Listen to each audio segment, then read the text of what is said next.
মানুষই হবে না, সব ব্যাংক তো চলে গেছে ছেলে পেলে। ওই আন্দোলন আন্দোলনে ড্যান্স আছে না, চলে গেছে।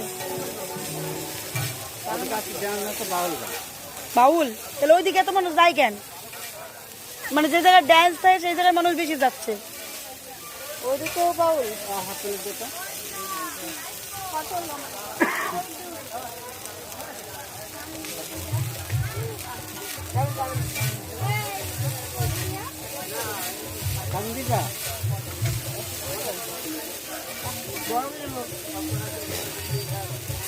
গরম